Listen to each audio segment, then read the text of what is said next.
What will it be indeed? I do not know, but today I wanted to talk about my Juno-106 and a pretty cool modification that I made to it a few years ago. The Juno-106 is a digitally controlled analog synth made by Roland Corporation, starting from about 1984. I'm not sure when they stopped making them, but this particular one, as far as I can gather, was made around August 1985. It was a great instrument because analog synths were great and everything, but you couldn't store your sounds. And this was one of the first ones where you could model your sounds up and actually store them and recall them. There are two very useful parameters of expression on it. For one, the filter, and also this pitch bend and LFO send joystick over here. But what if you want to do both? Like, how can I do this? How can I control them both? Let's find out together. Let's get her up on the bench.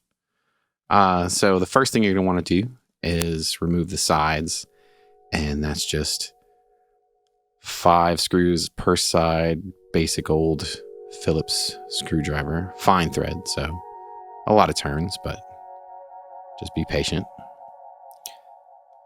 Once you've got the sides off, make sure to get your knobs off of all your sliders, because those are just going to get in your way. Then you can open up the top, and from left to right, you're going to see the jack board, the panel board, and the MIDI board. And those are the boards that we're going to have to remove in order to do this.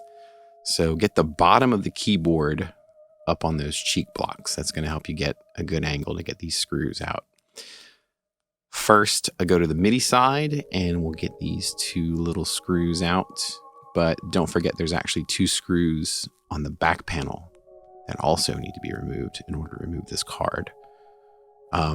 Once you got those out, move over to the panel board, and there's a few screws along the bottom. A long screwdriver is your friend here. It's going to help you get the angle to get those screws out. By the way, quick tip on keeping screws organized when you're doing this kind of a project. Yeah. Take the bottom of the panel board towards you and slide it down. Those little tabs will pop out, and then grab the MIDI board and the panel board and just kind of lay them down like that. Next, you'll go to the jack board and get these 3 screws out. And don't forget there's 2 screws on the back of this one as well that need to be removed. So you're going to see basically this, but just minus that extra jack and wire. That's the modification that we're making here. You do have to make a hole in that back panel right about there. It's scary. I understand this is a big deal, especially if you spend a lot of money on your 106. But if you're comfortable, go ahead and install a TRS phone jack and grab a piece of microphone cable and connect that to the appropriate connectors. Speaking of scary things, you may have to cut off one little corner piece from that panel board to accommodate for the new TRS jack. Let's start putting it back together. We're going to start with the MIDI board. Go back to square one. Get those screws back in. And once that's in, go ahead and slide that panel board back in and kind of finagle everything to where you can get a good angle on those screws. Some of these are pretty tricky, so take a deep breath. Just take your time. Okay, once that panel board is back in, you're going to find VR7, which is where the filter slider lives. And you're going to grab that piece of microphone cable and you're going to go common here. You're going to go hot here and cold down here on the bottom. And once that's good and soldered up, you can get that jack board back in place. Don't forget the screws in the back for the jack board and for the MIDI board as well. Get the sides back on and she's good to go. So to employ this, you're going to need a nice sturdy TRS cable such as this, and the most important piece of the puzzle, a control voltage pedal.